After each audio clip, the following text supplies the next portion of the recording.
அது முறைசாரா தொழிலாளி அப்படின்னு வச்சுக்கலாம். அமைப்பு சாரா அல்லது முறைசாரா தொழிலாளா என்ன, அவர்களுக்கு எந்த விதமான சட்ட சமூக பாதுகாப்பும் இல்லை. இப்போ அவங்க நாளைக்கு வேலைக்கு போனா, இன்னைக்கு நம்ம தோழர்கள் வேலை செய்யற தோழர்கள் இங்க வந்திருக்கிறோம் கூட்டத்துக்கு, இன்னைக்கு வேலைக்கு போல, அதனால நமக்கு என்ன இல்லை, சம்பளம் இல்லை இல்லையா? சரி, நம்ம இன்னொரு இடத்துக்கு வேலைக்கு போல, நாமளே சில பேர் தையல் தைக்கிற தொழிலாளி வந்திருப்போம், அல்லது பூக்கட்டுற தொழில் வந்திருப்போம், அல்லது வேற நம்மளாகவே வீட்டுல அல்லது நம்முடைய குடியிருக்கூடிய பகுதியில, கிராமத்துல, தெருவுல ஏதாவது ஒரு வேலை பார்த்துட்டு இருப்போம்.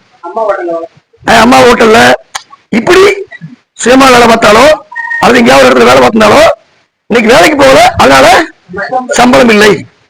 இப்படியான வேலையில் இருக்கக்கூடிய மக்கள் தான் இந்தியாவில் 94% பேர், 96% பேர். மீறி 4% பேர் தான் அவங்களுக்கு என்ன இருக்கு, சட்ட சமூக பாதுகாப்பு இருக்கு. இன்னைக்கு நான் வேலைக்கு வரல அப்படின்னா அவர் வந்து பெர்மிஷன் கேட்கலாம். பெர்மிஷன் கேட்டா அவருக்கு சம்பளம், வேலைக்கு போன மாதிரி சம்பளம் எல்லாமே உண்டு. அப்படி நீங்க வந்து 9 நாள் வருஷத்துல தேசிய பண்டிகை நாள் விடுமுறையோடு சம்பளம் அப்படின்னு இருக்கு. நமக்கு அப்படி உண்டா? ஆகஸ்ட் 15ஆம் தேதி அல்லது ஜனவரி 26ஆம் தேதி, அக்டோபர் 2ஆம் தேதி, இப்படி ஒரு 9 நாள் மத்திய அரசாங்கமே விடுமுறை விடுறாங்க. அதுக்கெல்லாம் 96% பேருக்கு இல்லை, 4% பேருக்கு இருக்கு. இப்படியான தொழிலாளிகள் தான் நீங்க பெரும்பகுதி, அவர்களுக்கு எந்த சட்ட சமூக பாதுகாப்பும் இல்லை. அவர்களை ஏன் திரட்ட வேண்டும்? நம்ம ஆசிரியர் சொல்லியாச்சு. அவங்கள்ட்ட எப்படி பேசுறது, அவங்களை எப்படி நம்ம அமைப்பை மாத்துறது, நம்ம அவங்கள்ட்ட பேச வேண்டியிருக்கு. நாளைக்கு வேலைக்கு போனா சம்பளம் இல்லையே, நமக்கு ஏதாவது காய்ச்சல் தலைவலி இப்படி வந்துச்சுன்னா, அது 1 வாரம் 10 நாள் ஆஸ்பத்திரி இருக்கிற நிலைமை வந்தா அப்ப நம்ம என்ன பண்றது? நம்ம விதிந்து அப்படி போயிடுறதா? இல்ல, நமக்கும் நமக்கான இந்த வேலையில்லாத காலத்தில் நமக்கான ஊதியத்தை கொடுக்க வேண்டியது அரசனுடைய பொறுப்பு. நமக்கான நீங்க வந்து வைத்தியம், நமக்கு வந்து மருத்துவம் பார்க்க வேண்டியது அரசுடைய பொறுப்பு. இப்ப ஒரு இஎஸ்ஐ பிடித்த தொழிலாளி, யாருக்காவது இஎஸ்ஐ பிடிச்சிருக்கா? இங்க யாருக்காவது ஒருத்தருக்காவது இஎஸ்ஐ உண்டா? இல்ல. முன்னாடி பாலமர்களுக்கு முன்னாடி இருந்துச்சு. அவர் ஒரு 6 வேலை பார்த்தார் இல்லையா? நம்ம அது என்னது, லண்டன் ரப்பர் கம்பெனி, அவர் மேல வேலை பார்த்தாரு, அவருக்கு இஎஸ்ஐ இருந்துச்சு. அப்பா அவருக்கு உடம்பு முடியல, என்ன செய்வாங்க? 10 நாள் இல்ல, அதிகபட்சம் 725 நாள் வேலைக்கு போக முடியாட்டி கூட அவர் என்ன சம்பளம் வாங்கினாரோ அந்த சம்பளத்தை மாசம் மாசமா வாரம் வாரமா கொடுத்துருவாங்க. நினைச்சு பாருங்க, நமக்கு எல்லாம் இஎஸ்ஐ எப்படி இருக்கும், எல்லாருக்குமே. ஆனா இல்ல, இதெல்லாம் அந்த தொழிலாளியோடு பேசும்போது நாம் உறுதிப்படுத்த வேண்டிய ஒரு பெரிய தேவை இருக்கு. வேலைக்கு போகாட்டலும், வேலைக்கு போகல எப்படி சம்பளம் கொடுக்கிறது? இஎஸ்ஐ பிடிச்சா சம்பளம் கிடைக்கும். பிஏ பிடிச்சாச்சுன்னா 60 வயசில் பென்ஷன் கிடைக்கும், 58 வயசுல. நமக்கு பிறகு குடும்பத்தில் மற்றவங்களுக்கு சம்பளம் பென்ஷன் கிடைக்கும். ஏதாவது ஒரு விபத்து நடந்துட்டா விபத்து நிவாரணம் கிடைக்கும். இது மாதிரியான விஷயங்களை அவரோடு பேச வேண்டியது. இது தொழிலாளி அணுகுவது. சரி தோழர்களே, நம்ம இப்ப பேசின விஷயத்தில் தொழிலாளிகளை எப்படி திரட்டுறது? சரி, நம்ம தொழிலாளியை திரட்டிட்டோம், சந்தா போட்டாச்சு, உறுப்பினர் சேர்த்தா, இங்க எல்லாமே நம்ம சிஐடி உறுப்பினரா இருக்கும்ல. அப்படின்னா வாரி அட்டையில யாரும் எத்தனை வச்சிருக்கா? நலவாரி அட்டை. யாராச்சும் நலவாரி அட்டை இருக்கு? எல்லாத்துக்கும் இருக்கு, 1 2 பேர்த்து இல்ல. இல்லாதவங்க வாங்கல, அதெல்லாம் வாங்கிருங்க. சரி, என்ன ஊர் நீங்க? மல்லி, ராமகிருஷ்ணாபுரம். என்ன வேலை பாக்குறீங்க? காட்டு வேலைக்கு போறீங்க. காட்டு வேலை இல்லாத நாளையில என்ன வேலை வைப்பீங்க? வீட்டுலதான். வேற பக்கத்துல பட்டாசாலையிலையோ கட்டட வேலைக்கோ அல்லது குழாய்களா வீட்டுல சுத்துறது, 100 நாள் வேலை. சரி, அப்படியே சரி சரி. அப்போ இப்படி ஏதாவது நம்ம வந்து வேலையில இருக்கும் சொன்னா அந்த வேலையை சொல்லி நம்ம வாரியத்தில் பதிஞ்சுக்கலாம். இது நமக்கு இருக்கக்கூடிய ஏற்பாடு. அப்ப எல்லாருமே நம்ம சிஐடில உறுப்பினரா இருக்கோம், 1 2 பேர் தவிர. நம்மளாம் சிஐடில உறுப்பினரா இருக்கோங்கிற விஷயம் நமக்கு ஏற்கனவே தெரியுமா? தெரியாது. ஏதோ உணவட்டம் சொன்னாங்க, பிச்சைக்கணி சொன்னாங்க, சந்தனம் சொன்னாரு இல்லையா, அல்லது வந்து பாண்டியன் சொன்னாரு, அது இப்படி யாரோ ஒரு தோழர் அல்லது ராஜலட்சுமி சொல்லி பதிஞ்சாங்க. இப்படித்தானே இருக்கு, கரெக்ட். இப்படி சொல்லி பதிஞ்சது ரைட்டு. பதிஞ்ச பிறகு நம்ம ஏன் இதுல பதிஞ்சோம்? நம்ம இன்னைக்கு இருக்கிறது வந்து இன்னும் எவ்வளவு நிறைய கேட்க வேண்டியது இருக்கு. அப்படி எல்லாம் கூட நம்ம கேட்க வேண்டியது இருக்கு. ஒண்ணு, சரி இதெல்லாம் நம்ம கேட்கறது எப்ப நடக்கும் அப்படிங்கிறது ஒரு பெரிய கேள்வி. எப்ப நடக்கும்னு நம்ம தொழிற்சங்கம் என்ன சொல்லுனா தோழர்களே, அதுலதான் சில நம்ம அமைப்பு கடந்த காலத்தில் பல ஆவணங்களை தயார்படுத்தணும். அந்த ஆவணம் எதுக்கு? நாம் சேர்த்த தொழிலாளிகளை அவர்களுக்கு இதை பூரா சொல்வதற்கு, தெரிந்து கொள்வதற்கு, அவர்களை நாம இன்னைக்கு சம்பளம் இல்லாம இருக்கிறோம், வேலைக்கு போனா ஒரு காய்ச்சல் தலைவலி மண்டையடி வந்தாச்சுன்னா வேலை செய்ய முடியலன்னா நமக்கு ஒண்ணும் கிடைக்க மாட்டேங்குது. இதெல்லாம் எதனால? சார் சொன்னாங்கல்ல, ஜீவநாடால எவ்வளவு கொடுக்க முடியுது? திருச்செந்தூர் முருகன் கோயிலுக்கு 200 கோடி கொடுக்க முடியுது. ஆனா அதே அவருடைய ஜீவநாடா கம்பெனியில் வேலை செய்யற தொழிலாளிக்கு 10 ரூபா கூட கொடுப்பாரு சம்பளம், கொடுக்க மாட்டார். நாங்க சமீபத்துல ஒரு பட்டாசு உரிமையாளரோட பேசிட்டு இருந்தோம்.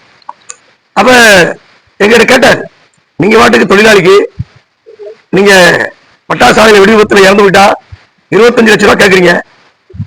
இப்ப 10 பேர் இறந்து போனாங்க, 25 லட்சம் ரூபாய் 10 பேர் கொடுத்தா என்னாச்சு? 2.5 கோடி ரூபாய் வந்துருச்சு. இது போக எங்களுக்கு 2 கோடி ரூபாய் வேற செலவு இருக்கு. வேற என்ன செலவு இருக்கு? அதிகாரிகளுக்கு லஞ்சம் கொடுக்கணும் இல்லையா, அமைச்சருக்கு கொடுக்கணும், எம்எல்ஏவுக்கு கொடுக்கணும், இதெல்லாம் இருக்கு. அவன கம்பெனி எப்படி நடத்த முடியும்? நான் வித்துட்டு தான் போகணும். இப்படிலாம் கேட்டீங்கன்னா என்ன சொல்றாரு பாத்தீங்களா? அவருக்கு இவ்வளவு பெரிய கம்பெனி வர்றதுக்கு யார் காரணம்? வேலை செய்யற தொழிலாளி தான். தொழிலாளி வேலை பார்த்து ஒரு ரூம் எடுத்து செஞ்ச ஒரு நாளைக்கு அடுத்த வருஷம் ஒரு சின்ன ஆலையை கட்டுறாரு. சின்ன ஆலை பெரிய ஆலையா மாறுது.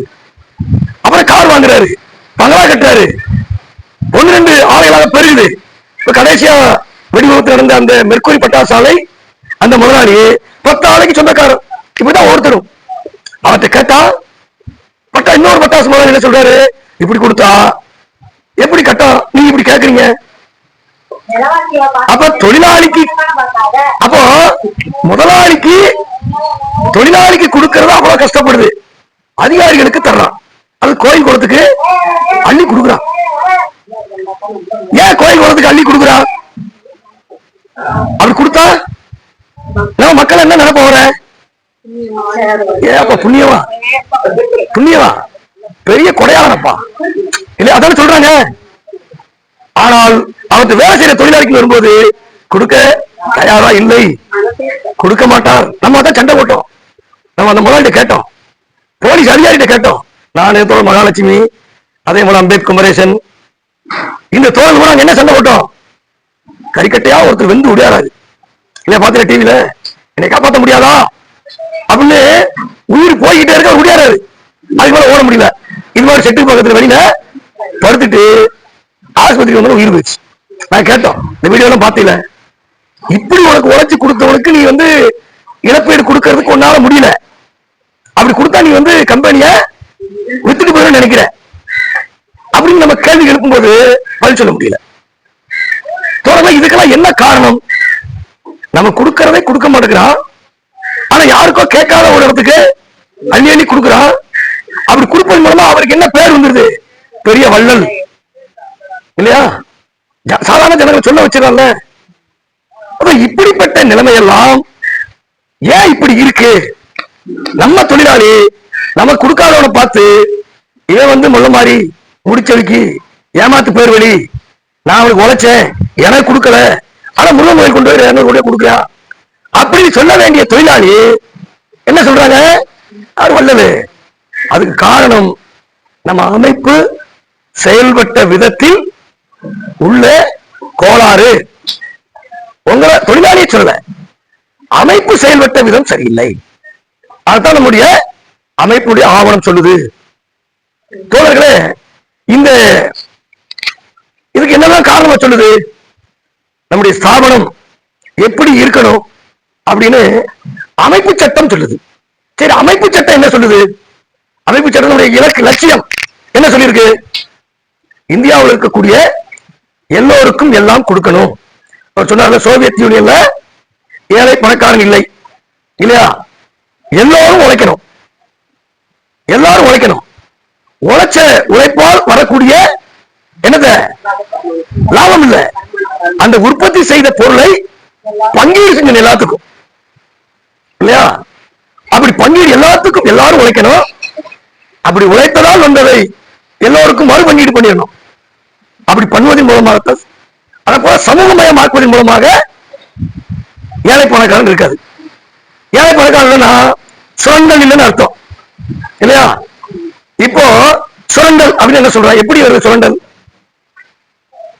இப்போ இவங்க வேலை பார்க்கறாங்க, நீங்க வேலை பார்க்கறீங்க, கொத்தனார் வேலை பார்க்கறாங்க. இவங்க 8 மணி நேரம் வேலை பார்க்கறாங்க வச்சுக்கோங்களேன், சம்பளம் எவ்வளவு? 500 ரூபாய்.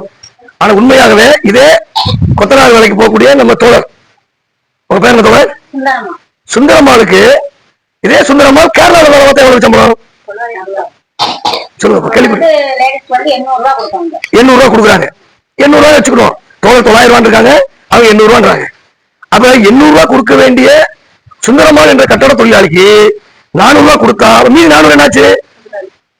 அதுதான் இவங்க இருந்து சுரண்டுது. சுரண்டா கையை சுரண்டது இல்ல, இவருடைய உழைப்பை, இவர் கிடைக்க வேண்டிய ஊதியத்தை சுரண்டான்.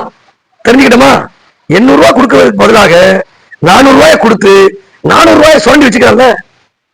இந்த சுரண்டல் இல்லாமல் நம்ம நாட்டை உருவாக்குவதுதான் நம்முடைய சிஐடியினுடைய பிரதான இலக்கு, லட்சியம். அப்ப சுரண்டல் இல்லாமல் நம்ம நாட்டை எல்லாத்தையும் உருவாக்கி வச்சுக்கலேன், அங்க சோசியலிசம் வந்துடும். சுரண்டல் இல்லாட்டாலே சோசியலிசம். சுரண்டல் எப்ப ஒழிக்கப்படுது? அவங்க வேலை பார்த்ததுக்கான அத்தனை ஊதியமும் அவங்களுக்கு கிடைச்சிருச்சு. அதாவது அவங்க இன்னொரு இடத்துல ஒரு கார் தொழிற்சாலை வேலை பார்க்கறாங்க, அல்லது ஒரு விவசாய நிறுவனத்தில் வேலை பார்க்கறாங்க. அங்க அரிசியோ நெல்லோ தானியமோ பருப்போ உற்பத்தி ஆகுது, விளையுது. விளைஞ்சத பூரா அப்படியே வேலை பார்த்தவங்க பிரிச்சு கொடுத்துறாங்க. விளைவிச்சத அப்படியே மறுபங்கீடு கொடுத்தாச்சு. அங்க மிச்சம் ஒண்ணு இருக்காது, மிச்சம் ஒண்ணு இருக்காது. முன்னாடி இந்த வத்தலாய போய் நம்ம பார்த்திருக்கோம், நெல் அறுவடைக்கு போனா காசு கொடுக்க மாட்டாங்க இல்லையா? நெல்ல பூரா மூட்டை போட்டு கமிஷனுக்கு வித்துட்டு தொழிலாளிக்கு இத்தனை இந்த மரக்கால் இதுல வந்து நெல்ல அறுத்துட்டு வந்து அடிச்சு தூத்தி மூளையை கொடுத்தா இத்தனை மரக்கால் கூலி, இதானே? ஆனா அத்தனை எல்லாம் திரும்ப பங்கிட்டு கொடுத்தா, அப்போ நம்ம உழைச்சத யாரோ எடுத்துட்டு போறா, நமக்கு பேர் கொடுக்க. அதுக்கு பேர் சொன்ன மாதிரி மீண்டும் மறுநாள் வேலைக்கு வருவதற்காக கொடுக்கக்கூடிய குறைந்தபட்ச சம்பளம் இல்ல, குறைந்தபட்ச சம்பளம் 26,000, அது கூட கொடுக்கல. இன்னைக்கு உயிர் வாழக்கூடிய சம்பளம் அப்படின்னு கொடுத்துட்டு இருக்காங்க. லிவிங் ஏஜ், வாழ்வதற்கான ஊதியத்தை கொடுக்குறான். குறைந்தபட்ச சம்பளம் இல்ல. குறைந்தபட்ச சம்பளம்னா ஒரு ஆளுக்கு இவ்வளவு சொன்ன மாதிரி அரிசி கொடுக்கணும், பருப்பு கொடுக்கணும், காய்கறி கொடுக்கணும், பழங்கள் இருக்கணும், முட்டை இருக்கணும், பால் இருக்கணும், வாரத்துல ஒரு நாள் 2 நாள் மட்டன் இருக்கணும், இத்தனை மீட்டர் துணி இருக்கணும் இல்லையா? இத்தனை பொது நிகழ்ச்சிக்கு போறதுக்கு அவருக்கு காசு இருக்கணும். இதெல்லாம் சேர்ந்து குறைந்தபட்ச சம்பளம், அது கொடுக்கல. வாழ்க்கை ஊதியம் கொடுத்துட்டு இருக்காங்க. இன்னைக்கு வேலைக்கு போயாச்சுன்னா வீட்டுல இருந்து சாப்பிட்டுட்டு நாளைக்கு காலையில் எழுந்திரிச்சு மறுபடியும் வேலைக்கு போகணும். அவர் சோர்ந்து படுத்தக்கூடாது. அந்த சம்பளம் எதுக்கு?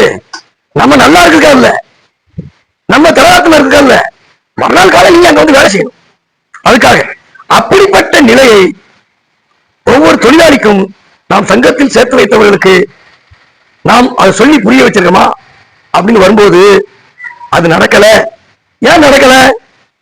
சங்கத்தை நாம் என்ன நோக்கத்திற்காக கட்டி எழுப்பணுமோ உருவாக்கணுமோ, சோசலிசம், சுரண்டல் ஒழிப்பு அப்படிங்கிற லட்சியத்தை நிறைவேற்றாத போது சங்கம் நிறைய பேசுது. அகில இந்திய தலைவர்கள் பேசுறாங்க, மாநில தலைவர்கள் பேசுறாங்க, ஐயா நம்ம லட்சியம் அப்படி இருக்கு, இந்த 20 வருஷம் அப்படி நடக்கல, சுரண்டல் மேலும் அதிகரிக்கு சொன்னார்ல, போக கூடிக்கிட்டே போகுது. 1990 வரைக்கும் ஒரு மாதிரியா இருந்துச்சு, 90க்கு பிறகு வேற மாதிரியா போச்சு. அப்ப இதெல்லாம் நாம உட்கார்ந்து பேசணும் அப்படின்னு வரும்போதுதான் அதுல நம்ம அமைப்புல ஆவணத்தில் சொல்லியிருக்கா, ஜனநாயக கோட்பாடுகளை கராராக கடைபிடிப்பது என்பது வலுவான தொழிற்சங்க ஸ்தாபனத்தின் முதல் நிபந்தனை, முன் நிபந்தனை. ஜனநாயக கோட்பாடு. அந்த கோட்பாட்டை கடைபிடிப்பதுதான் நம்முடைய தொழிற்சங்க ஸ்தாபனத்துடைய ஸ்தாபனம் என்ற அமைப்பிற்கு முன் நிபந்தனை அப்படின்னு சொல்லப்படுது. சரி, நாம இதெல்லாம் செய்யல அப்படின்னு வரும்போதுதான் நான் ஏற்கனவே சொன்ன மாதிரி சோசலிச கட்டமைப்பை நோக்கி சுரண்டலை முழுமையாக ஒழிக்கணுங்கிற இடத்தை நோக்கி நாம முன்னேறாத போது அது குறித்து நம்முடைய செயல்பாட்டில் உள்ள பலகீனங்களை நாம் பரிசீலனை செய்யும் போது அப்பதான் 1993 புவனேஸ்வர் எப்படி இன்னைக்கு தானிப்பாறையோ, தானிப்பாறை உட்காந்து நம்ம பேசுறோம்ல, அது மாதிரி புவனேஸ்வர் சொல்லி ஒரிசாவுடைய தலைநகர், அங்க உட்கார்ந்து நம்ம அகில இந்திய தலைவர்கள் பேசுறாங்க. பேசும்போதுதான் இந்த ஸ்தாபனம் தொடர்பாக நாம் ஏற்கனவே மேற்கொள்ளப்பட்டு நம்ம செயல்படுத்தின செயல்பாடுகளில் என்னெல்லாம் முன்னேற்றம் வந்தது, எதெல்லாம் பலகீனமா இருக்கு அப்படிங்கிறத நாம மறுபடியும் பேசணும் அப்படின்னு முடிவு பண்ணி நம்ம 97ல நம்மளுடைய 9வது மாநாடு நடந்துச்சு. சிஐடியுடைய அகில இந்திய 9வது மாநாடு கொச்சியில, கேரளாவுடைய கொச்சியில நடந்துச்சு. அதுல இது சம்பந்தமாக ஒரு அறிக்கை வச்சு பேசினாங்க. அப்படி பேசும்போது இது குறித்து, இந்த ஜனநாயக செயல்பாடு குறித்து பெரிய வாதம் நடந்துச்சு. அப்படி வாதம் நடக்கும்போது இந்த ஜனநாயக பூர்வமான சங்கத்தை செயல்படுத்துவதற்கு நம்ம ஒவ்வொருத்தருக்கும் பயிற்சி கொடுக்கல, போதுமான பயிற்சி இல்லை. என்ன செய்யறது? முதல்ல பயிற்சி கொடுங்க. இப்ப நம்ம இங்க பேசுறோம்ல, இதே மாதிரி பயிற்சி கொடுக்கணும் அப்படின்னு சொல்லி காசியாபாத்ல வச்சு ஒரு பயிற்சி நடந்துச்சு.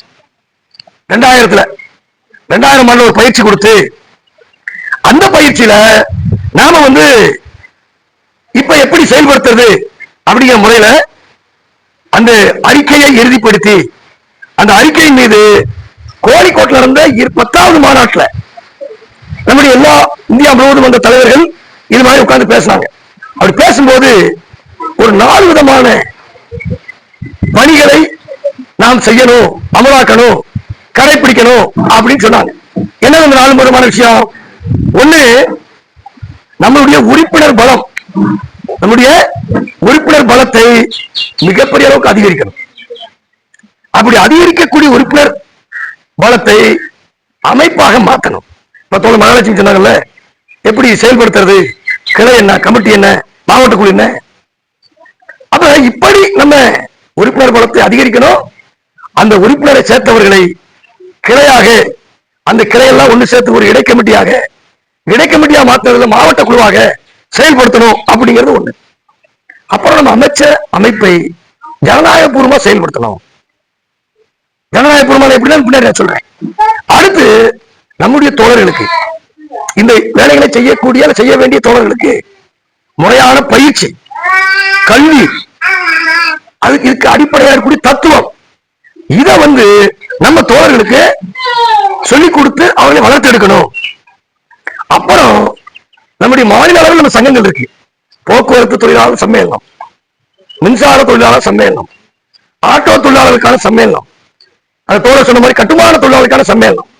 இந்த அமைப்புகள் எப்படி செயல்படுது, எப்படி செயல்படுத்தணும், இப்படி ஒரு 4 இலக்கை தீர்மானிச்சு எப்படி செயல்படுத்தணுங்கிறத கீழே சொன்னாங்க அப்படிங்கிறதா தோழர்கள.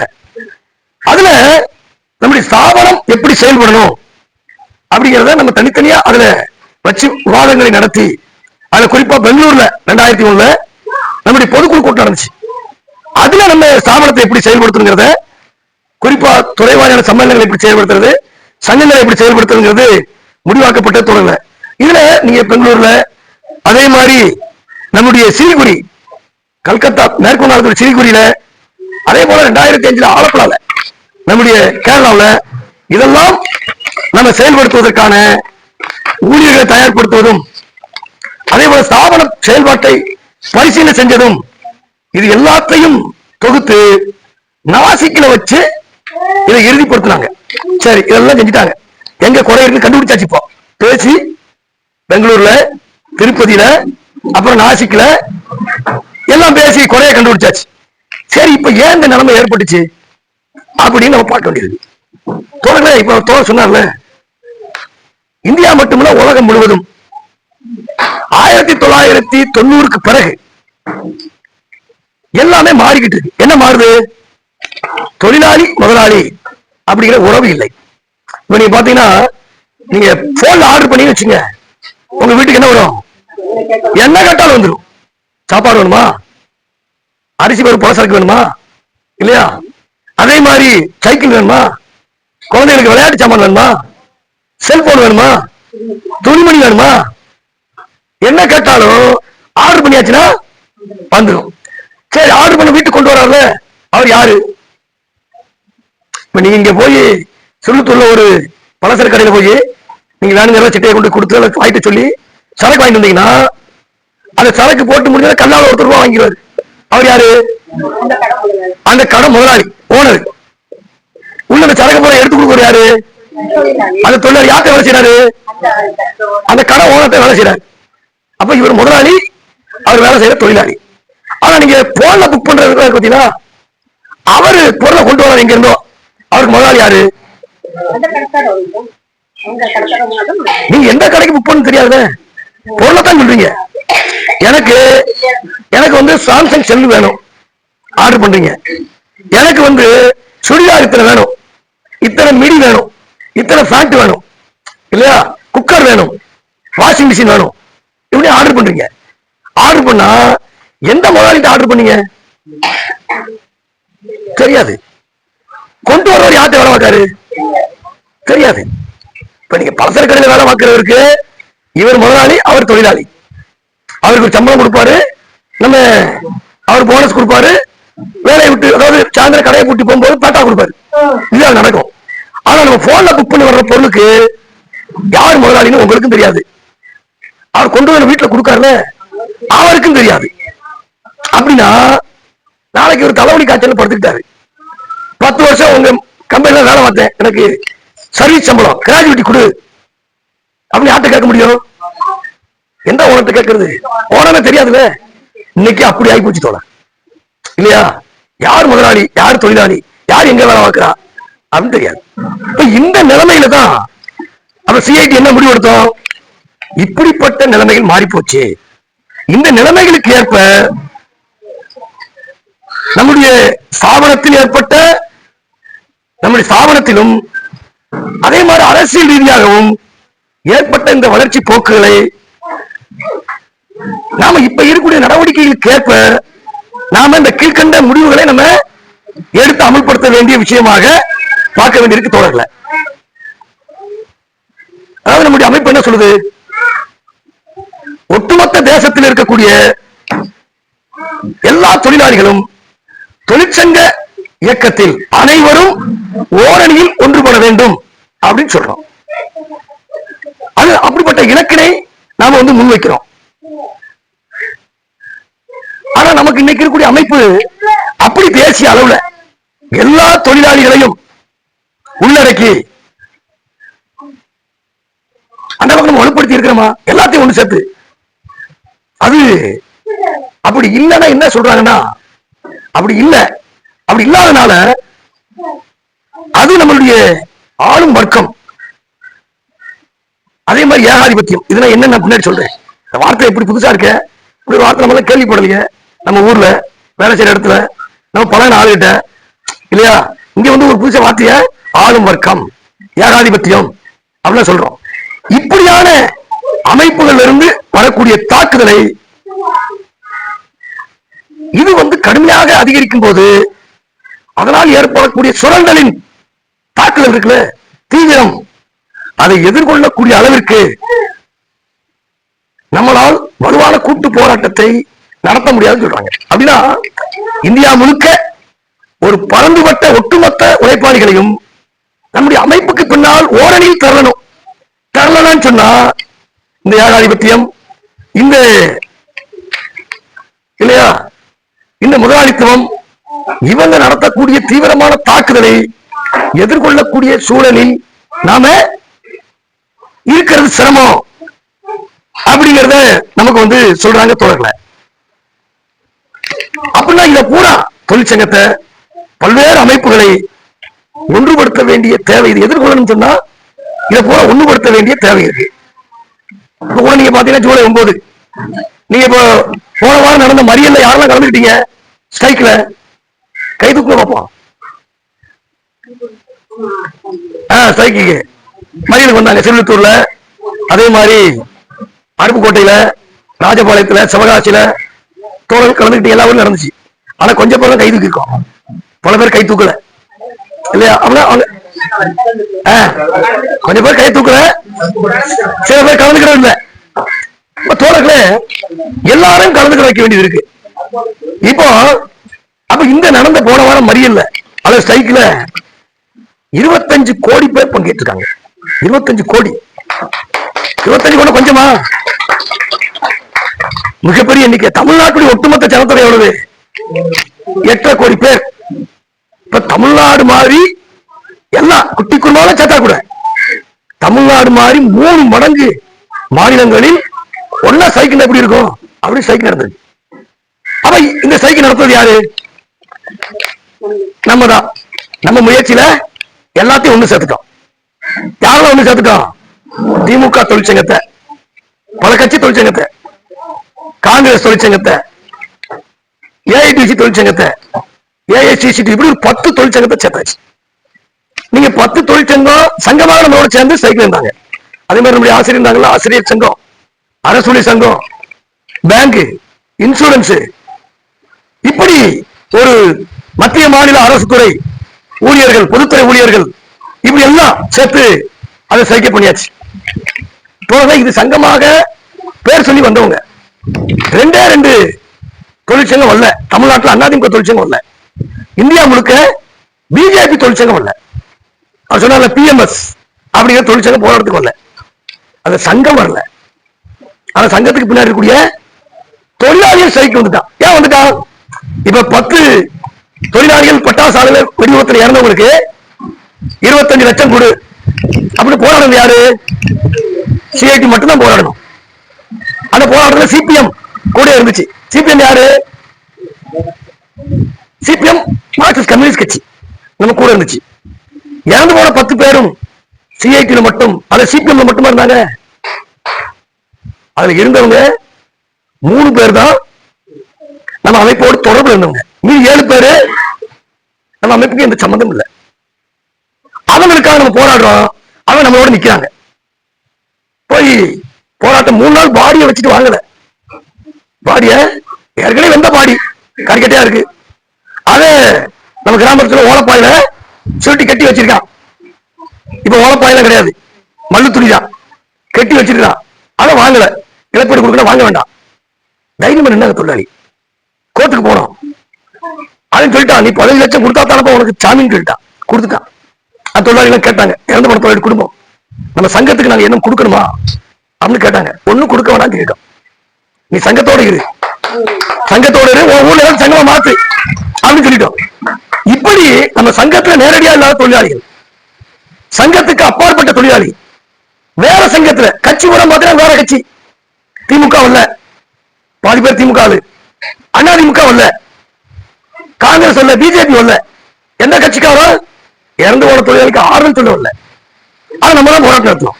அப்ப இப்படி நடந்த போராட்டத்தில் எல்லா கட்சியை சேர்ந்தவர்களும் எல்லா தொழிற்சங்கத்தை சேர்ந்தவங்களும் கலந்துக்கிட்டாங்க. இப்பயும் கூட நம்ம ஒரு கணக்கு என்ன சொல்ல தெரியுமா? ஒட்டுமொத்த தொழிலாளி இல்ல, எல்லா சங்கத்திலும் இருக்கக்கூடிய எண்ணிக்கை எத்தனை? வெறும் 15% பேருக்குள்ளதான். 90 கோடி பேர் இருக்காங்க தொழிலாளி இந்தியாவில்.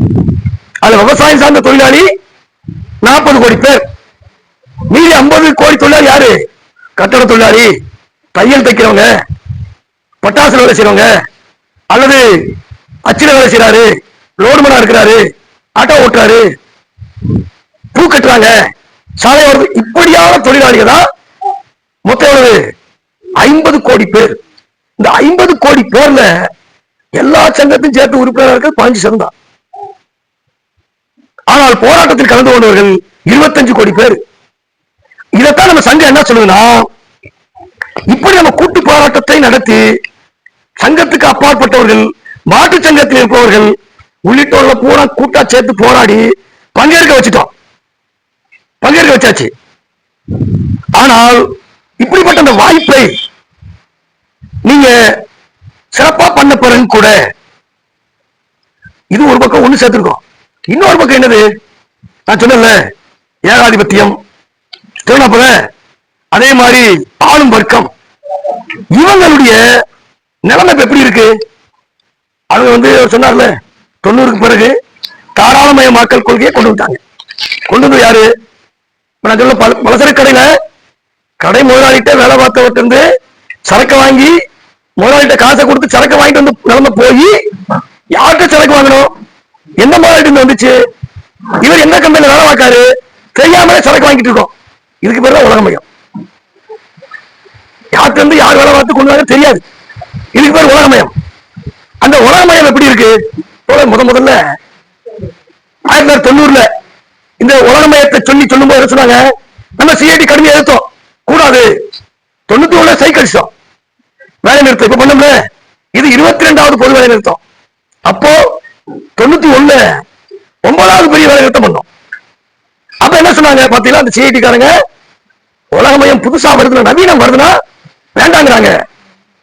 நவீனமயம் என்ன சொல்றாங்க? முதல்ல மேல செல்போன் வரும் இல்லையா, கம்ப்யூட்டர் வரும், விதவிதமான ஆடைகள் வரும், விதவிதமான தொழிற்சாலை வரும், விதவிதமான கார் வரும், ஸ்கூட்டர் வரும், இப்படிலாம் வருது. எங்கேயோ இருக்காட்ட இங்க ஒரு செகண்ட்ல பேசிடலாம். ஆனா சிஐடி காரங்க செங்கோடிக்கார கூடாது போராடுறான். இதனால எல்லாருக்கும் வேலை கிடைக்க போகுது.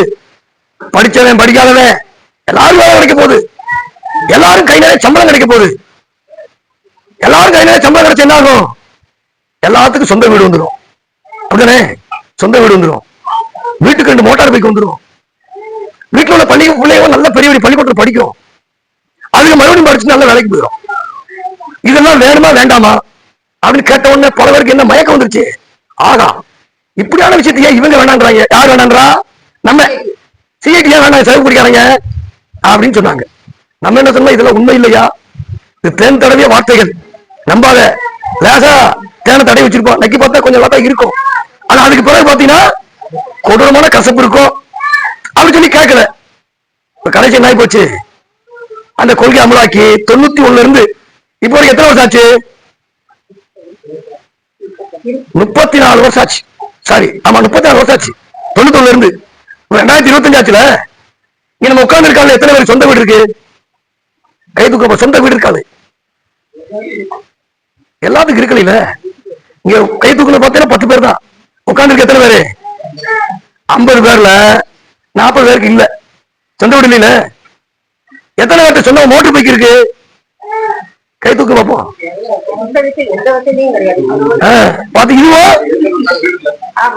இப்ப இருக்கு அந்த மோட்டர் பைக்கும் நீங்க பாத்தீங்கன்னா 7-8 பேர்ட்ட இருக்கு இல்லையா?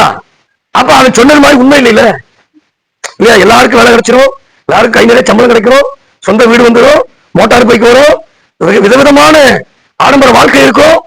அப்படியே நப்பாசையில் மாயை சொல்லி சொல்லி ஏமாத்தலாம். அது உண்மையில நம்ம சொன்னோம்.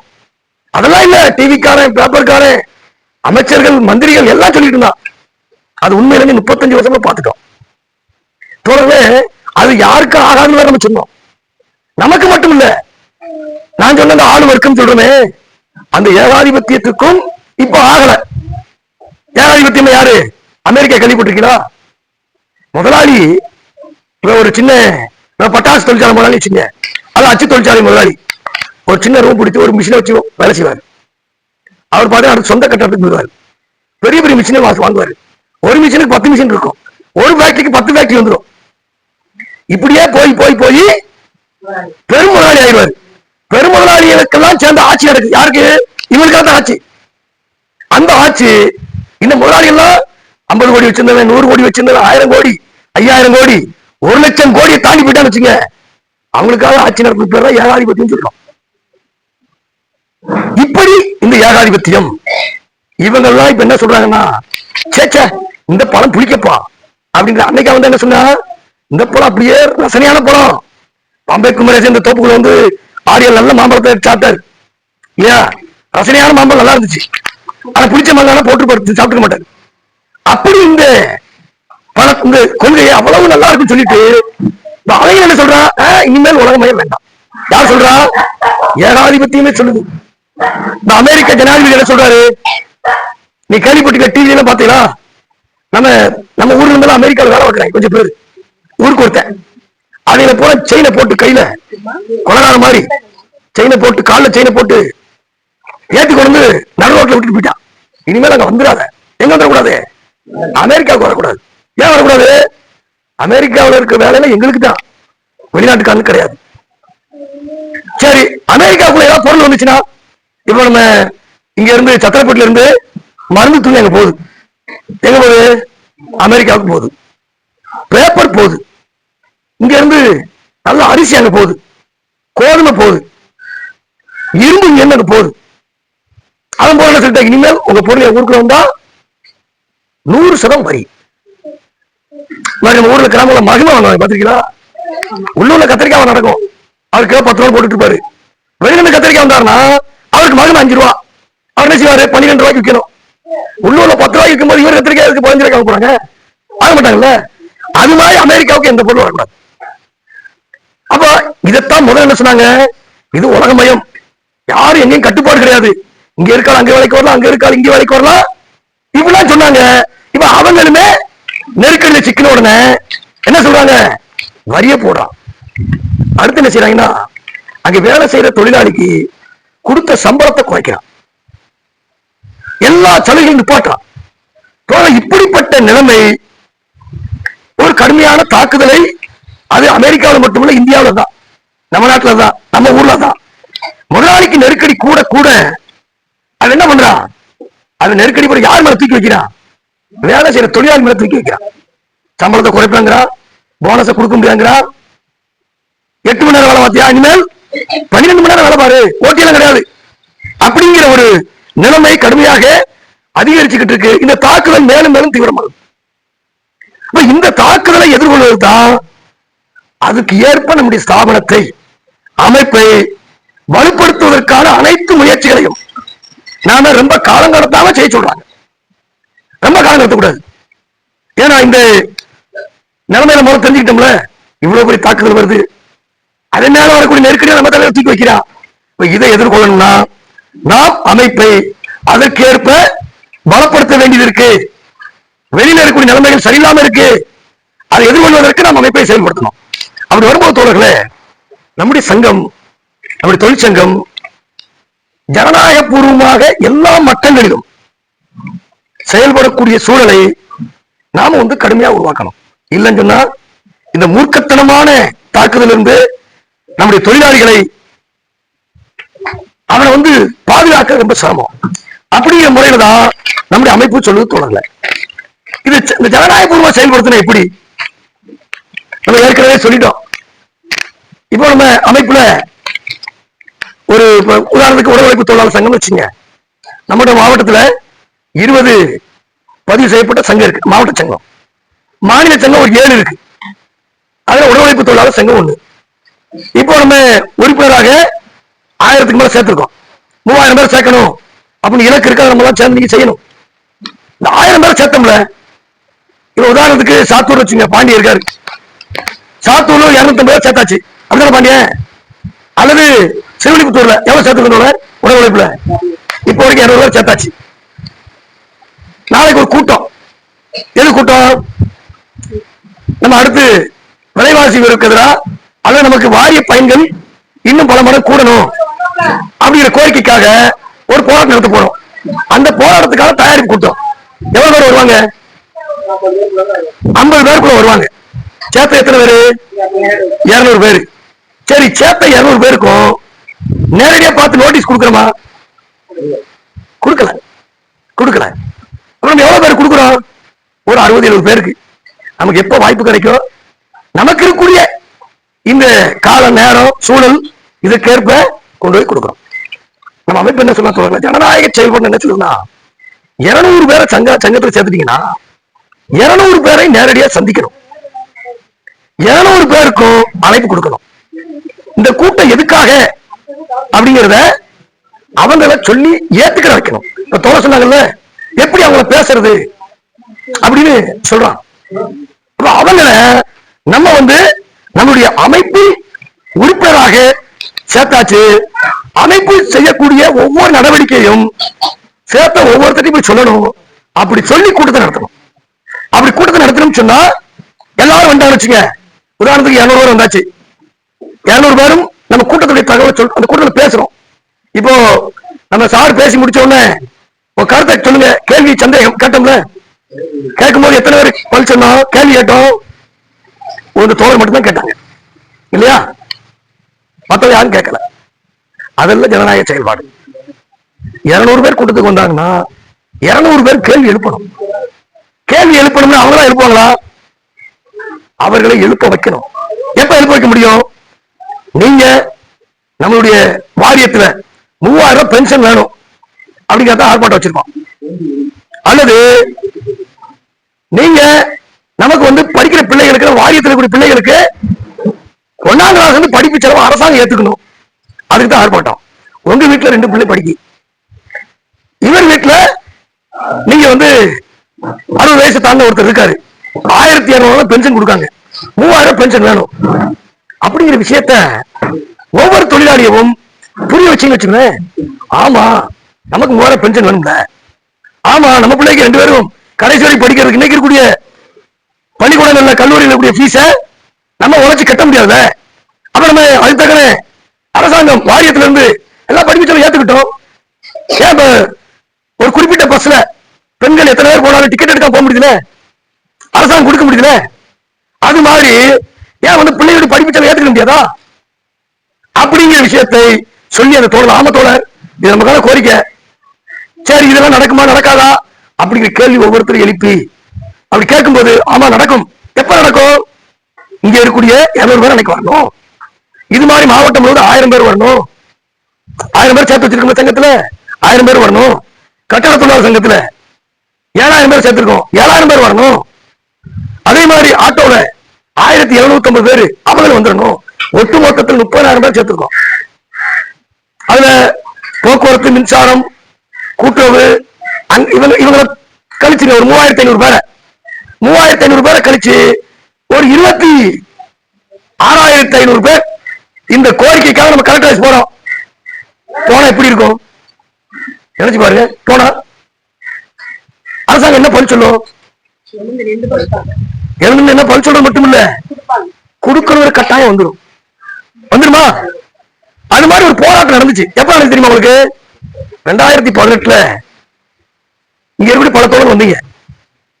பட்டாசு தொழிலாளிகள் எங்களுக்கு ஆலயத்தர வேலையை கொடு, வேலையை கொடுக்கிற வரைக்கும் நீ சம்பளம் நீ கொடு. யார் கொடுக்கணும்? அரசாங்கமோ முதலாளி கொடுக்கணும் அப்படின்னு போராட்டம் நடத்தணும்.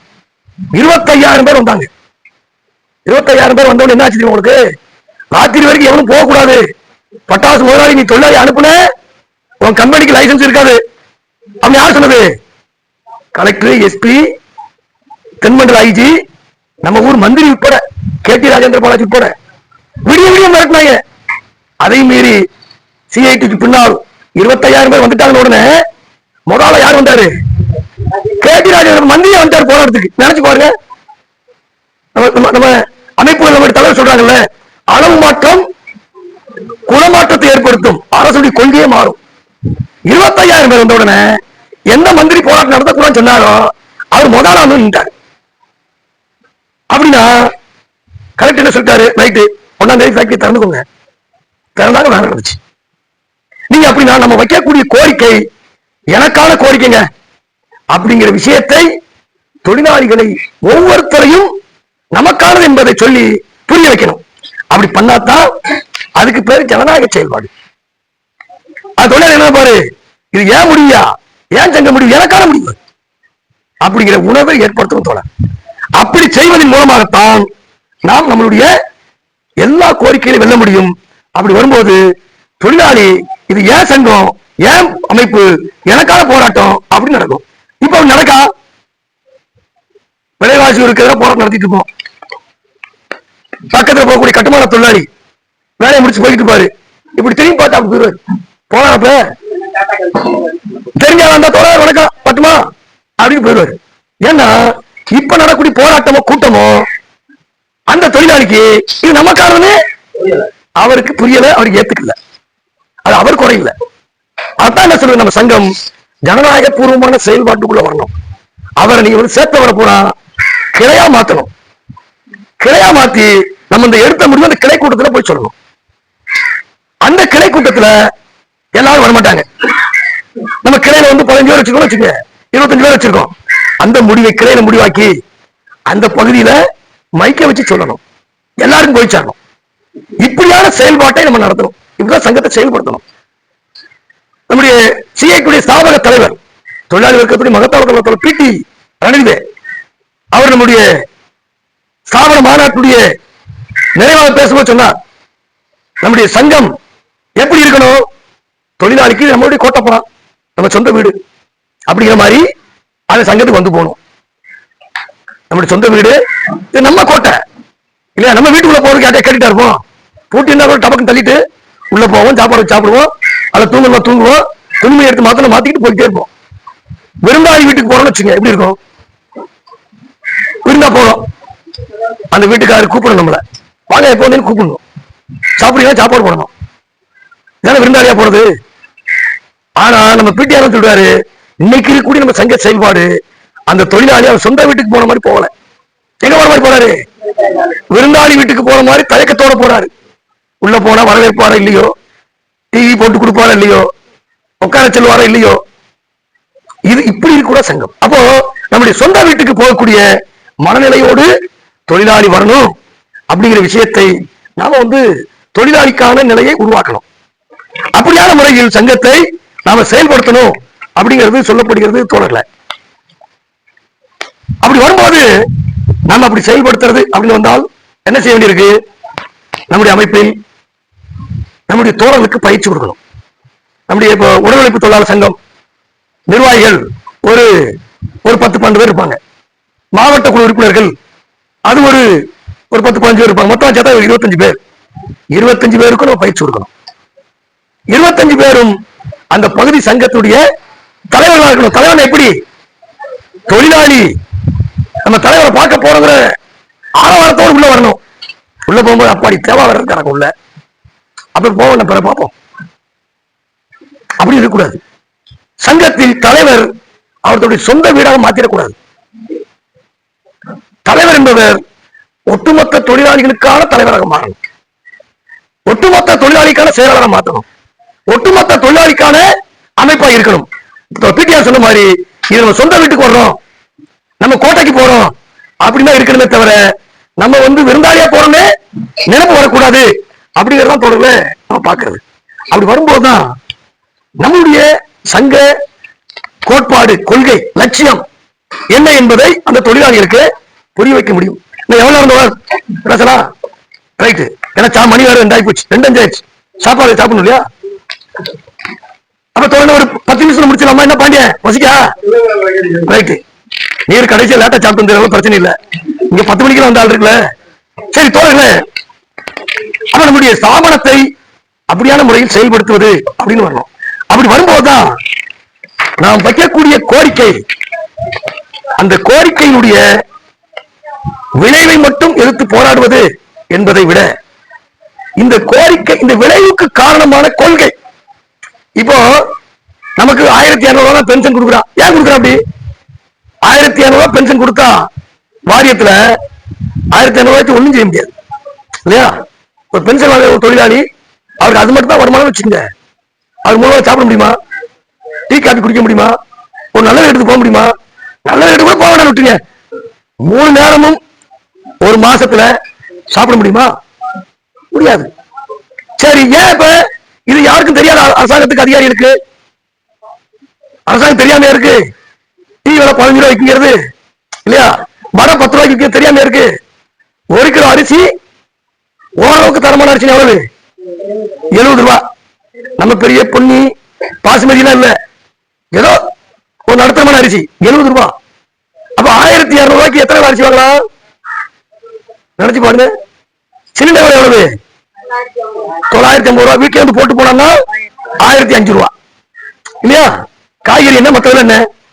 அப்போ இதெல்லாம் தெரிந்த இந்த அரசு, இந்த நிர்வாகம் வெறும் 1200 ரூபாய் கொடுக்கணும், எவ்வளவு மோசமான கொள்கை. இந்த கொள்கைக்கு காரணம் யார், இது கொடுக்க வேண்டிய இடத்தில் இருக்கக்கூடிய ஆட்சியாளர்கள். ஆட்சியாளர் யாரு, இன்னைக்கு இருக்கக்கூடிய அதிகாரிகள், அதிகாரிகள் எல்லாம் சேர்ந்து ஆட்சி பண்ணக்கூடிய அரசாங்கம். அரசுங்கிறது அதிகாரி, அரசாங்கம் முதலமைச்சர், பிரதமர், மத்திய அமைச்சர், மந்திரிகள் இவங்க கொள்கை பூர்வமாக கொடுக்க கூடாது அப்படின்னு இருக்கான். ஏன் கொடுக்க கூடாது? இவர்களுக்கு போதுமான ஊதியமும் போதுமான ஓய்வூதியமும் கொடுத்தால் இவர்கள் நல்ல விஷயங்களை சிந்திப்பார்கள், யோசிப்பார்கள். அப்படி யோசித்தால் அரசுக்கு எதிராக ஒண்ணு தருவார்கள். அது அரசுக்கு எதிராக ஒண்ணு தரக்கூடாது. ஆகவே 1200 பென்ஷன். அப்ப 1200 பென்ஷன் என்பது அரசின் கொள்கை. அந்த கொள்கை எதிர்த்து நம்ம போராடணும். அதுதான் நம்மளுடைய பிரதான விஷயமாக நாம சொல்ல வேண்டியது இருக்கு அப்படிங்கிறது தோழர்களே. அதத்தான் நம்முடைய ஆவணங்கள் ரொம்ப தெளிவா சொல்றாங்க. அந்த மாமரம் இருக்கு, மாமரத்துல பூ வச்சு கீழே உந்துருச்சு வச்சுங்க, பூ உந்துருது, ஏழா அப்பப்ப கறி போகுது. அதுக்கு என்ன செய்யணும்? மருந்து அடிக்கணும், ரைட்டு. ஆனா அந்த நோய்க்கு என்ன காரணம்? அது அந்த கொப்புல அந்த கிளையில பிரச்சனை கிடையாது. விவசாயி கரெக்டா கண்டுபிடிச்சிருவாரு. அது வேர்ல ஏதோ பிரச்சனை இருக்கு இல்லையா? இந்த மரத்துடைய வேர்ல ஏதோ பிரச்சனை இருக்கு, அந்த வேருக்கு வைத்தியம் வேணும், அதுக்கு உரம் வைக்கணும், அதுக்கு மருந்து வைக்கணும். வச்சாதான் கொப்புல இருக்கக்கூடிய இலையோ பூவோ சரியாகும். அது மாதிரி நம்முடைய பிரச்சனைக்கு காரணமான விளைவை எதிர்த்து போராடக்கூடாது. விளைவுக்கு அடிப்படை காரணமான கொள்கை, அரசுடைய கொள்கை. ஏன் ராமருக்கு கோயில் கட்டுறாரு? யாரு? பிரதமர். கோயிலை கட்டி அரசாங்க செலவுல கோயிலை கட்டி கும்பாபிஷேகத்தை பிரதமர் நடத்துறார். நமக்கு ராமர் வழிபடுறதுக்கு நமக்கு ஒன்றும் தப்பு இல்லை. நம்ம ராமருக்கு எதிரான ஆள் இல்லை இல்லையா? கடவுள் ராமரை வணங்குபவர்கள், அவரை கடவுளாக ஏற்றுக்கொள்ளக்கூடியவர்கள், நம்பிக்கை வைத்தவர்களுக்கு எதிராக நம்ம பேசல. அது அவங்களுடைய தனிப்பட்ட உரிமை. ஆனால் ஒரு அரசாங்கம், ஒரு பிரதமர் ராமர் கோயில் கட்டி கும்பாபிஷேகம் நடத்துறதுனால இல்லையா? இந்தியாவில் இருக்கக்கூடிய கோடிக்கணக்கான மக்களுக்கு வேலை கொடுக்கணும், விலைவாசி கட்டுக்குள்ள இருக்கணும். இன்னைக்கு இருக்கக்கூடிய வேலையெல்லாம் ஒப்பந்த வேலையா இருக்கு, கான்ட்ராக்டா இருக்கு, நிரந்தர வேலை கொடுக்கணும். இப்படியான விஷயத்தை செய்வதற்கு பதிலாக கோயிலை கட்டி அதுல கும்பாபிஷேகம் நடத்தி ஆக என்ன சொல்லிட்டாரு? உலகமே இந்த நாட்டை வியந்து பாராட்டுது, ராமர்கள் கட்டினது இல்லையா? நினைச்சு பாருங்க. இதுதான் இன்னைக்கு இருக்கக்கூடிய அரசுடைய கொள்கை. இந்த கொள்கைக்கு எதிராக நாம் தொழிலாளிகளை அணிதிரட்ட வேண்டியது இருக்கு. அதுதான் இந்த கொள்கை தான் நமக்கு ஏற்படக்கூடிய பிரச்சனைகளுக்கும் இந்த விளைவுகளுக்கு காரணம். மாமரத்துல இலையில கருப்படிக்கு பூ உதிர்துன்னா வேற பிரச்சனை இருக்கு, அதுக்கு வைத்தியம் பண்ணணும். அதை விட்டுட்டு செடியில போய் அந்த இலைக்கு போய் வைத்தியம் பண்ணி போராடணும். இப்ப நம்ம சங்கத்தா தான் சொல்றாங்க ஆவணம். இன்னைக்கு இருக்கக்கூடிய கொள்கையை எதிர்த்து போராடணும். வெறும் விளைவு மட்டும் எதிர்த்து போராடி கொள்கையை எதிர்த்து போராடி மாற்றலாம்னு சொன்னா என்ன செய்வாங்க? ஓ இவ்வளவு பெரிய கூட்டம் வந்திருக்கா, சரி 1200 1400 ஆகியது, அவ்வளவுதான் சமாதானப்படுத்த ஏற்பாடு. அப்படிப்பட்ட நிலையை நாம் நம்முடைய அமைப்பில் இருக்கக்கூடிய தொழிலாளிகளை, குறிப்பா சங்கத்தினுடைய தலைவர்களை, கிளை செயலாளர், வட்டார தலைவர், வட்டார செயலாளர், மாவட்ட குழு நிர்வாகிகள், அப்படியான முறையில் ஒரு உணர்வு பூர்வமான தலைவர்களாக வளர்த்தெடுக்க வேண்டிய தேவை இருக்கு. அப்படி வளர்த்தெடுக்க போதுதான் நாம் நம்முடைய வர்க்க உணர்வை, நம்முடைய அமைப்பு சட்டத்தில் தெளிவாக சொல்லியிருக்கூடிய சுரண்டலற்ற சமூக அமைப்பை, சோசலிச அமைப்பை நிறுவுவதற்கு, அதை உருவாக்குவதற்கு தேசத்தில் தொழிலாளிகளை தொழிலாளி என்ற முறையில் வர்க்க ரீதியாக ஒன்றுபடுத்த வேண்டியிருக்கு. இன்னைக்கு இந்துவாக, இஸ்லாமியனாக, கிறிஸ்தவனாக, அந்த ஜாதி இந்த ஜாதி என்று ஜாதியாக பிரிக்கக்கூடிய விஷயத்திற்கெல்லாம் தூக்கி துறைஞ்சு நாம் அத்தனை பேரும் தொழிலாளி வர்க்கம் அப்படிங்கிற வர்க்க உணர்வு உள்ளவர்களாக மாற்றுவதன் மூலமாகத்தான் நாம் இந்த கொள்கைக்கு எதிரான போராட்டத்தில் நாம் தொழிலாளிகளை தயார்படுத்த முடியும். அப்படி கொள்கை எதிர்த்து போராடும் போது அதனால் ஏற்படக்கூடிய விளைவுகளை சீக்கிரமா தூக்கி எறிய முடியும். அப்படிங்கிற முறையில் நாம் நம்முடைய சங்க நடவடிக்கைகளை, ஸ்தாபனத்தை செயல்படுத்த வேண்டிய அவசியம் இருக்கு தோழர்களே. இந்த அடிப்படையில் நம்ம சங்கத்தை செயல்படுத்தணும். நம்ம சங்க நிர்வாகிகள் தேர்வு நிறைய சொல்லியிருக்கு, நம்ம டைம் இல்ல. இந்த சங்கத்தில் எப்படி நான் ஏற்கனவே சொன்னேன், எல்லோரும் கலந்து கொள்ளக்கூடிய கூட்டமாக மாற்றணும். அந்த கூட்டத்தில் முடிவெடுக்கணும். அந்த முடிவில் ஒட்டுமொத்த தொழிலாளிகளும் சேர்ந்தெடுக்கணும். தன்னுடைய சொந்த முடிவா பார்க்கணும். அப்படித்தான் போராட்ட முடிவா இருந்தாலும் சரி, அப்படித்தான் நம்முடைய சங்க தலைவர்களை தேர்ந்தெடுத்தாலும் சரி, அப்படி இருக்கணும். ஜனநாயகபூர்வமா செயல்படுத்தணும். ஜனநாயகபூர்வம் செயல்படுத்தணும். ஆண்டு பேரவை நடத்தணும் மட்டுமல்ல, ஆண்டு பேரவை நடத்தணும். அந்த ஆண்டு பேரவையில் எல்லோரும் பங்கேற்க வைக்கணும். அப்படிங்கிற முறையில செயல்படுத்த வேண்டிய தேவை என்பது இருக்கு தோழர்களே. ஆகவே நம்முடைய அமைப்பு இந்த ஸ்தாபன அறிக்கையில் நம்முடைய மத்திய தொழிற்சங்கம், அகில இந்திய மையம், மாநில மையம், மாநில நிர்வாகிகள், மாநில குழு, மாவட்ட குழு, மாவட்ட நிர்வாகிகள் எப்படிலாம் செயல்படுத்துங்கிறத வரையறுத்து சொல்லப்பட்டிருக்கு. இது எதிர்காலத்திலும் அப்படி பண்ணுவோம். கடைசியா சொல்ல வேண்டியது தோழர்களே, நம்முடைய ஆவணத்தில் தெளிவாக சொல்லப்பட்டிருக்கு, பொருளாதார கோரிக்கைகளுக்காக மட்டுமே போராடக்கூடிய நிலை அப்படிங்கிற சிறையிலிருந்து பார்த்ததான், சிறையிலிருந்து தொழிலாளிகளை விடுபட செய்யாமல், அவர்கள் விடுபடாமல் அரசியல், கல்வி, தொழிலாளி வர்க்கத்துடைய ஜனநாயக உணர்வு, தொழிலாளருடைய முன்னணி ஊழியர்களாக நாம் அவர்களை வளர்த்தெடுப்பது, அதை நோக்கி செய்யலன்னு சொன்னா ஏற்கனவே சொன்ன மாதிரி இலையில் இருக்கக்கூடிய நோய்க்கு வைத்தியம் பண்ணுவோம், வேறுக்கான நோய்க்கு வைத்தியம் பண்ணுவதை நம்ம விட்டுருவோம். அதை நோக்கிய நம்முடைய செயல்பாடு என்பது வேணும். அதன் அடிப்படையில் நாம் தொழிலாளிகளை சந்திப்பதும், கூட்டுவதும், அமைப்பை செயல்படுத்துவதும், அதன் அடிப்படையில் நம்முடைய தொழிலாளிகளை வர்க்க ரீதியாக உணர்வுகளை மேம்படுத்துவது என்ற முறையில் நாம் முன்னெடுத்து செல்லும் போது இந்தியாவில் தொழிலாளி வர்க்கத்துடைய ஒப்பற்ற இயக்கம் சிஐடி தவிர இல்லை என்ற நிலை உருவாக்க முடியும். அது தமிழகத்தில் விருதுநகர் மாவட்டத்தில் நம்முடைய வத்திராயர் பகுதியில், அவர் ஒட்டுமொத்த பகுதியில், குறிப்பாக உணவளிப்பு தொழிலாளி மத்தியில் இருக்கக்கூடிய லட்சக்கணக்கான தொழிலாளிகளை நாம் அமைப்பாக திரட்டி வலுவான ஸ்தாபனத்தை கொண்டு செல்ல முடியும், செயல்படுத்த முடியும். அதன் மூலமாக அரசனுடைய கொள்கை என்ற அந்த கோட்பாட்டுக்கு எதிராக வலுவாக திரளும் போது அதனால் தொழிலாளி வர்க்கத்துக்கு எதிராக ஏற்படக்கூடிய விளைவை நாம் சீக்கிரம் தூக்கி எறிய முடியும். அந்த அடிப்படையில் அதற்கான முறையில் நம்முடைய ஸ்தாபனத்தை உருவாக்குவோம், அதை கட்டிப்படுத்துவோம், செயல்படுத்துவோம் என்ற முறையில் சொல்லி வாய்ப்புக்கு நன்றி கூறி விடைபெறுகிறேன். நன்றி.